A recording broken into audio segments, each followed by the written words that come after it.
The following are properties, original work, creations, and ideas of Kelebogile Sehoa.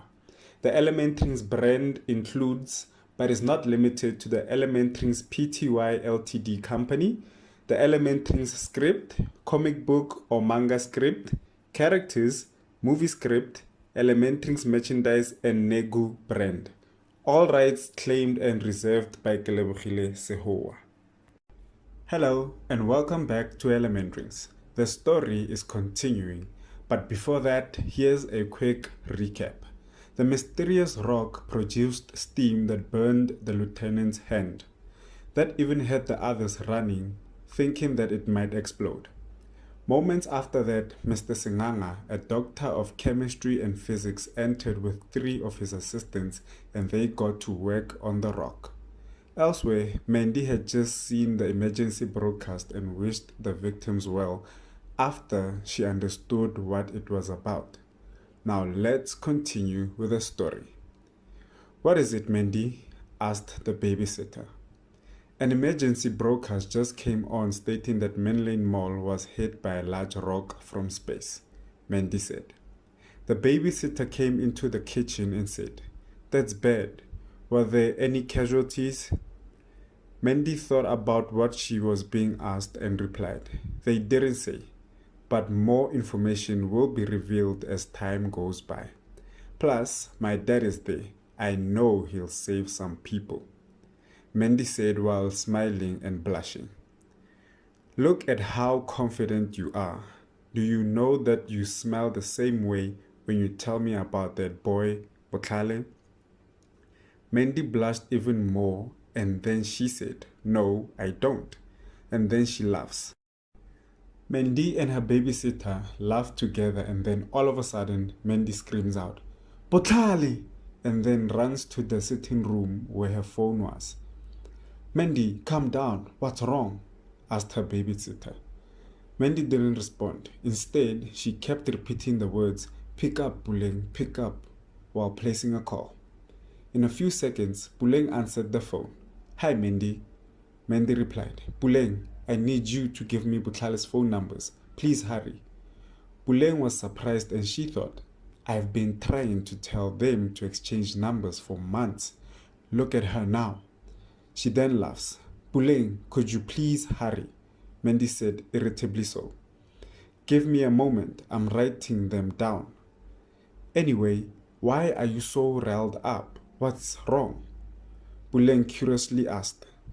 "Menlyn Mall was struck by a huge rock," Mandy said. "I saw that on the news, but what does that have to do with Botlhale?" Buleng asked.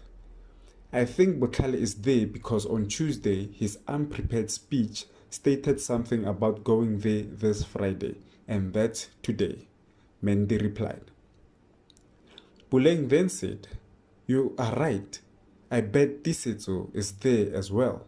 Friend, I just sent you his numbers via SMS. Talk later, okay? I'm going to check on Tisetso." Buleng then hung up. Mandy went straight for the SMS and immediately called Botlhale while pacing around the house. "The number you are trying to reach is currently unavailable," said the automatic answering machine. "He's not picking up," Mandy said while sitting down. "I overheard you while you were talking to your friend. Try being hopeful. I'm sure Botlhale is okay," said the babysitter. Mandy looked at her and started crying. The babysitter walked up to Mandy and comforted her. "I just wish he knew how I felt about him," Mandy said as she continued to cry. Elsewhere, Tisetso's phone rang and it was signaling that the battery was low. "Buleng, hi. My battery is about to die," Tisetso answered his phone. "Thank goodness you're okay," Buleng said. "Yes, I am. I'm not sure about Botlhale though, but I'm on my way to the hospital. I'll call you late." The phone switched off right before Tisetso could complete his sentence. "Damn it," Tisetso shouted. "Watch your mouth, young man," said Rakhadi. Tisetso didn't respond and looked out the window. "I'm glad you're okay, Tisetso," Buleng thought to herself. She continued thinking, How am I going to tell Mandy what Tisetso just told me? This is going to be tough.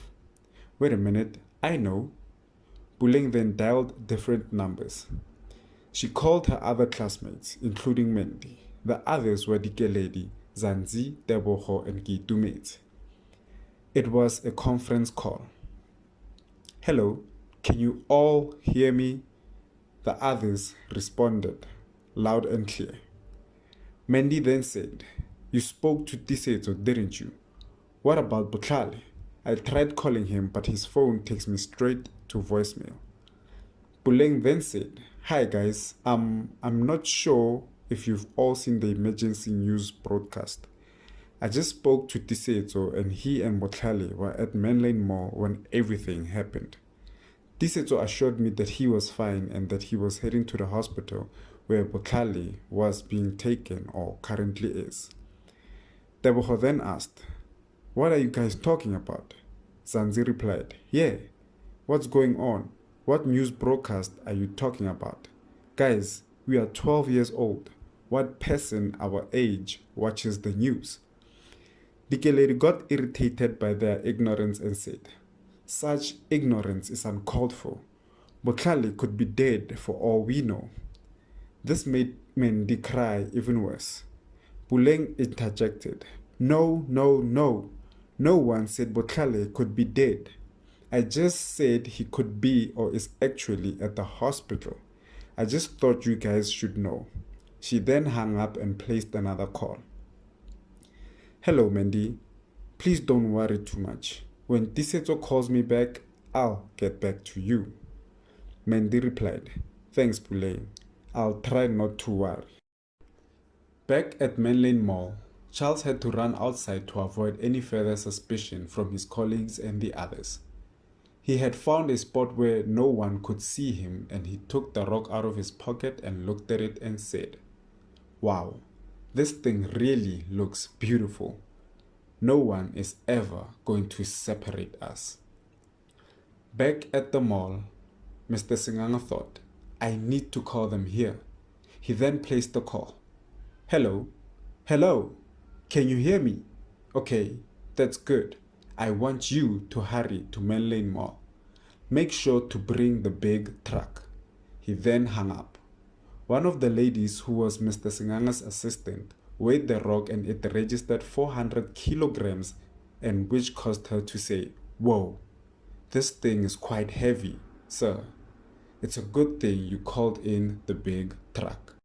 And that's the end of the 28th release.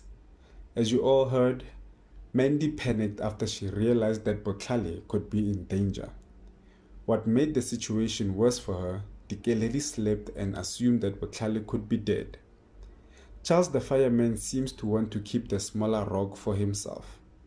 On the other hand, Mr. Singanga ordered someone to bring the big truck. Keep following the story to find out what the truck will be for. You won't regret it. Thanks for the support and bye for now.